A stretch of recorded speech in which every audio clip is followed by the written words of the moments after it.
Hello, my name is Samir Bawa. I'm a managing director with BBC Research and Consulting, and I served as the principal in charge of conducting the 2023 State of Oregon Disparity Study.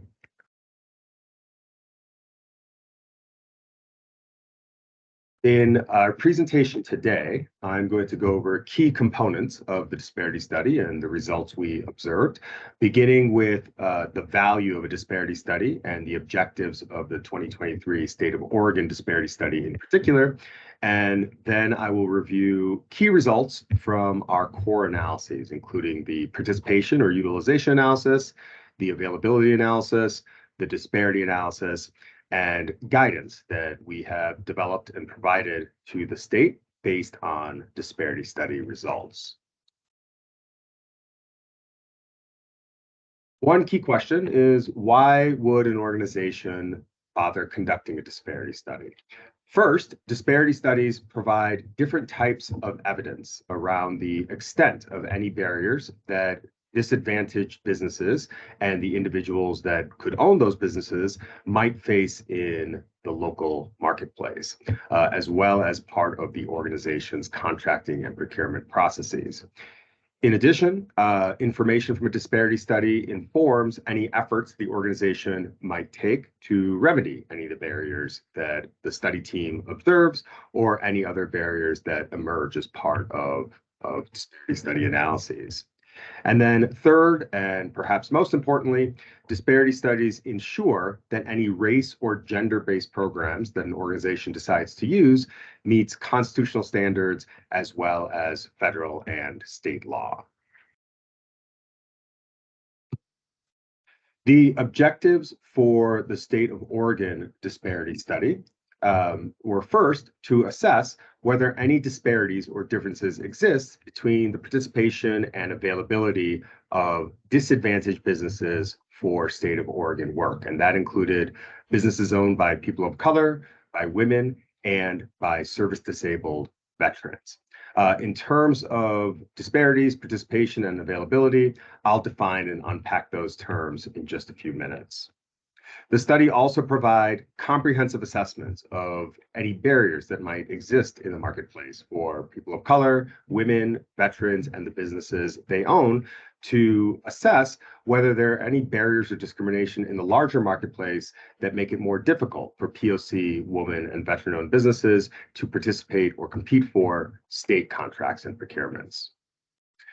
We also provided a great deal of detailed recommendations around policy and program refinements that the state could use to help address some of the barriers that we observed throughout the disparity study.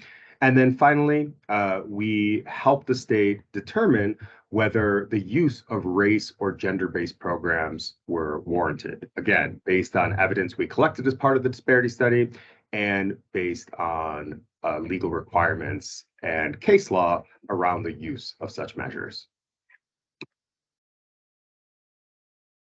As I mentioned, one of our core analyses is something we call the participation analysis, which is designed to calculate the percentage of dollars that the state actually awarded to POC, women, and veteran-owned businesses during a 5-year study period. I should note that throughout the remainder of the presentation, we will focus exclusively on results for person of color and women-owned businesses. We have a great deal of information about outcomes for veteran-owned businesses as well, but in the spirit of brevity, we're going to focus today on POC and women-owned businesses in particular. So we based the participation analysis on a combination of data and information we collected from the state at the beginning of the process to understand all of the contracts and procurements that state agencies awarded during our 5-year study period, which is July 1st, 2017 through June 30th, 2022.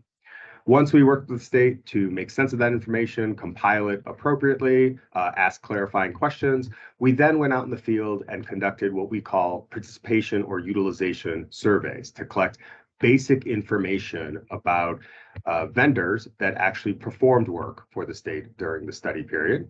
That included information about their primary lines of work, the size of their businesses, as well as their status as POC or woman-owned businesses and veteran-owned businesses.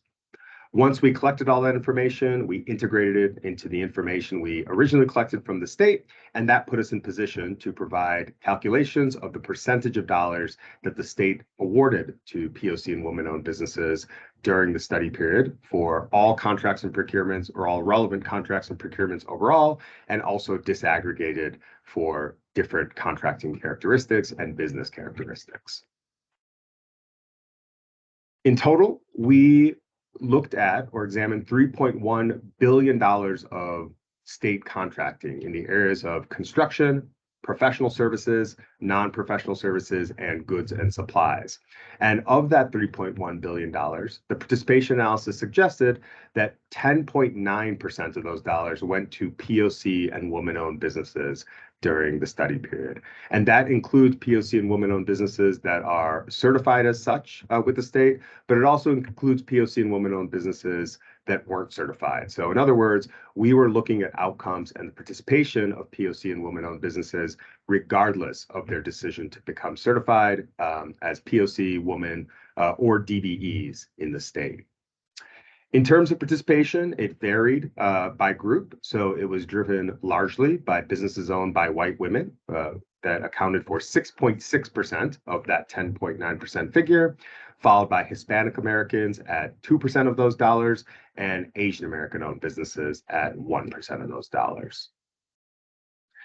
Now, knowing the percentage of dollars that actually went to POC and woman-owned businesses is, of course, useful on its own, but it becomes instructive in terms of program and policy development when you have an understanding of how many dollars one might expect those businesses to receive based on their availability for state work. We conducted a custom census availability analysis, which essentially means that we collected detailed information about the characteristics of the projects the state awarded during the study period, as well as detailed characteristics about vendors that work out in the marketplace in types of work or industries that are directly relevant to how the state spends money and that are located within the state's relevant geographic market area, which we identified as the entire state of Oregon. As part of our custom census analysis, we conducted or collected information from potentially available businesses in the marketplace using availability surveys. And as part of those surveys, we asked businesses who participated in the process about their primary lines of work, their capacity to bid on or perform state projects in terms of the largest contracts or procurements they're able to bid on or compete for, their roles as vendors, so do they work as prime contractors, subcontractors, truckers, suppliers, or some combination, the various areas or regions within Oregon that they're able to serve customers or compete for work, their size as businesses in terms of revenue and number of employees, their interest in actually competing for and conducting work for government agencies, and then their status as veteran-owned businesses, and then the race, ethnicity, and gender of their owners. Based on that information, we compiled what we call an availability database of all the businesses that completed surveys with us. And in that database, we listed out all the information and characteristics we collected from them as part of the surveys. We then went through a contract by contract matching process. So for every contract or procurement that was relevant to the study that the state awarded during the study period, we looked at its characteristics and identified businesses from our availability database whose characteristics deemed them available to work on or having competed for that particular contract or procurement. We then repeated that process for every contract and procurement that we included in our analyses, and then aggregated all that information into a dollar-weighted availability estimate. So what that resulted in was an estimate of the percentage of dollars we'd expect POC and woman-owned businesses to receive based on their availability for state work. So again, we based the availability analysis on the $3.1 billion of construction, professional services, non-professional services, goods and supplies contracts and procurements that the state awarded during the study period. And our availability analysis suggested that one might expect the state to award 33.9% of its relevant project dollars to POC and woman-owned businesses based on their availability for that work. Just like the utilization or participation analysis, availability varied by group. So once again, white woman-owned businesses accounted for the majority of that availability. So they accounted for 18.6% of the 33.9% figure, followed by Asian American-owned businesses at 8.3% and Hispanic American-owned businesses at 5.1%. Once we conducted the participation analysis and the availability analysis, we wanted to compare those measures. And that was the primary objective of what we call the disparity analysis, to assess whether any differences or disparities exist between actual participation of POC and woman-owned businesses and their availability for state work. We use a relatively straightforward calculation to assess any disparities. So for a group of businesses and a particular set of projects, we take the dollars that they were actually awarded during the study period, which came directly out of our participation analysis, divided by the dollars we would expect them to be available for, coming out of the availability analysis, times 100, which results in a disparity index or ratio. So a disparity index of 100 indicates parity. In other words, the actual participation of that group of businesses was largely in line with their availability for that work. Any disparity index of less than 100 indicates underutilization of a particular group of businesses. In other words, the dollars they received or were awarded was actually less than the dollars we'd expect them to be available for. And then finally, and importantly, a disparity index of 80 or less indicates substantial underutilization. In other words, that group for that set of projects is substantially underutilized relative to their availability for that work. And courts take that as an inference of discrimination against that group, which often serves as justification or evidence in support of the use of relatively strong measures to address barriers for that group in the organization's contracting and procurement, primarily in the form of race and gender-based goals or race and gender-based measures. So this figure presents the areas in which, the groups for which, and the projects for which we saw substantial disparity. So every green dot that you see on the screen represents a project set for which we saw substantial disparities for particular groups. So the first thing to notice here is that there are a lot of small green dots shown on the screen, which means that for most contract sets and for most groups, we saw substantial disparities between actual participation and availability for that group. So all groups showed substantial disparities for all work considered together. All groups, with the exception of Native Americans, showed substantial disparities for construction projects. All groups showed substantial disparities for professional services. All groups besides Native Americans also showed substantial disparities for non-professional services, goods, and supplies.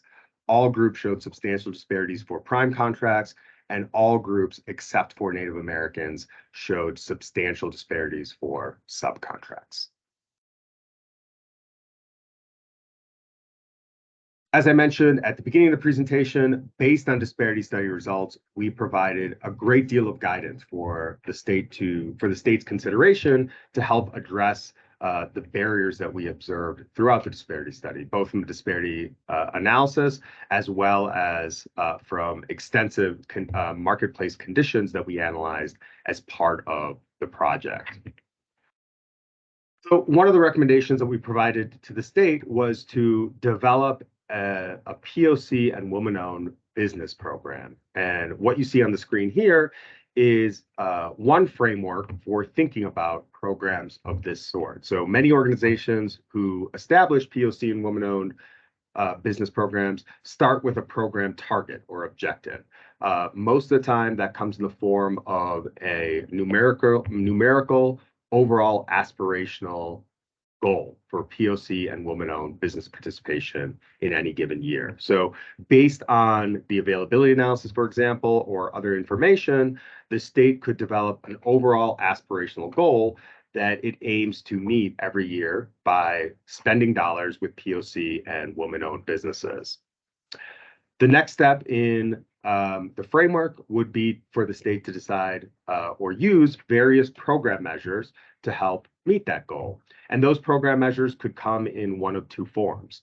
One of those program measures could be one of those types of program measures could be race and gender neutral in nature. In other words, measures that make it easier for all businesses or all small businesses to work or compete for state contracts and procurements, independent of the race, ethnicity, or gender of their owners. The other type of measure would be race and gender-based measures. So these are measures specifically designed to encourage the participation of POC and women-owned businesses in state work. And I'll talk about an example of race and gender-based measures on the next slide. Once the state has decided and began using some combination of race and gender-based and race and gender-neutral measures, it would continuously monitor the program and the effectiveness of those measures, typically through participation reporting. So quarterly, semi-annually, or even annually, the state might think about or examine how many dollars they're actually spending with POC and women-owned businesses as a result of the program measures it has in place. That program monitoring will then lead to regular program assessment, for example, on an annual basis, where the state might compare the actual participation of POC and women-owned businesses against its overall aspirational goal. And if its actual participation of those businesses is less than its overall aspirational goal, it might consider program refinements to better achieve that goal in the following year. So those program refinements could be to the measures that it uses or to the overall aspirational goal itself. So it could certainly make adjustments to its overall aspirational goal based on various factors to ensure that in the following year, between the combination of improved or refined measures or new measures and a more appropriate overall aspirational goal, perhaps, it's in a better position to meet its overall aspirational goal moving forward.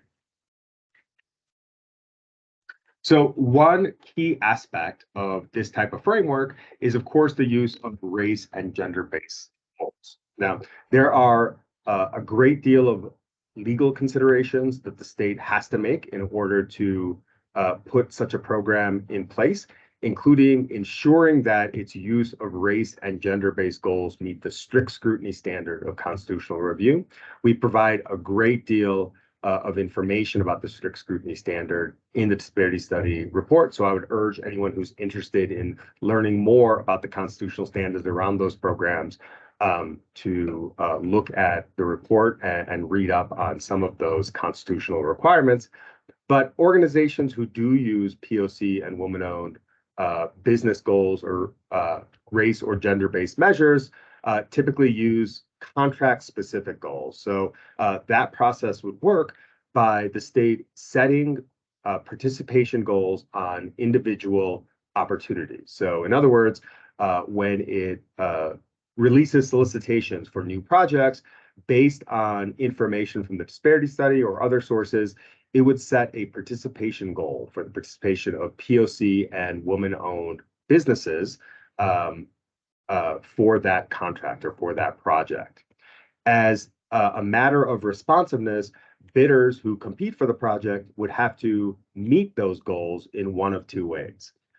First, they could partner with POC and women-owned businesses in line with or exceeding that participation goal that the state set on the contract, or they could submit and document good faith efforts that they tried to partner with POC and women-owned businesses, but for some combination of reasons, they failed to do so. If bidders submit good faith efforts in lieu of actual project commitments with POC and women-owned businesses, then the state would have to evaluate those good faith efforts and ensure that they were genuine and meaningful efforts based on the documentation that bidders provide. And if the state determines that those good faith efforts were not sufficient and the organization or the bidder did not make participation commitments with POC and women-owned businesses, then it would reject the bid as being non-responsive. Even when bidders meet the goal, either through, particularly through participation commitments with POC and women-owned businesses, it's important that under such a framework, the state would monitor compliance with that goal throughout the life of the project. So one thing we hear as part of the state disparity study, as well as other disparity studies we've conducted across the country, is that even when POC and women-owned businesses and other subcontractors or other project partners are included as part of bids and the bidders actually win that project, that they often have their pieces of work severely reduced or taken away altogether. So one way to prevent that is for the state to monitor whether the commitments actually result in real work in line with what was stated as part of the bids. That can happen as part of the invoicing process each month, as part of a project review at the end of the project, and a variety of other ways as well, just so the state has an idea of the degree to which POC and women-owned businesses actually receive the work that they were promised at the time of bid. The disparity study also provides a great deal of guidance around race and gender neutral measures to help encourage participation of all businesses, particularly small businesses and POC and women-owned businesses in its work. There is a great deal of information about all of these recommendations and guidance as part of the disparity study report. I want to quickly highlight a few of them that other organizations have used with a good deal of success, including small business contract goals, which would work just as I described with POC and women-owned business goals on individual contracts, except that the state would set participation goals for small businesses independent of the race, ethnicity, and gender of business owners. The state could also establish and enforce prompt payment policies for subcontractors in particular. So POC and women-owned businesses and other small businesses that work as subcontractors told us as part of anecdotal evidence that we collected that often there are payment delays, and the effects of such payment delays are disproportionately more adverse for small businesses and POC and women-owned businesses, just because they have a greater need for working capital that helps ensure that their businesses keep running and that they have resources to continue work on other projects, to bid on other projects, so forth and so on. Finally, the state could also make efforts to unbundle large projects. So many of the state's projects that are awarded during the study period are relatively large in size, which make them less accessible to many POC and women-owned businesses, many of which are small businesses. So one effort the state could take to better encourage the participation of those businesses and other small businesses in its work is to unbundle some of the large projects into multiple smaller contracts, so that multiple prime contractors or multiple businesses can get involved with the overall project, and the size of those projects would be more accessible to businesses that are small in size. So I want to thank you for taking the time here today to learn a little bit about the disparity study. If you have any questions about the disparity study, we urge you to reach out to the Department of Administrative Services with the state of Oregon or to BBC directly. You can reach us at either bsava, that's BSAVA, at bbcresearch.com, which is an email address for Betsy Sava, who is one of our project managers and served as the assistant project manager on the State of Oregon Disparity Study. Or you can email me at sbawa, SBAWA, bbcresearch.com, and I would be happy to answer any questions or talk to you about a disparity study moving forward. So thank you again for your time, and I hope you have a wonderful day.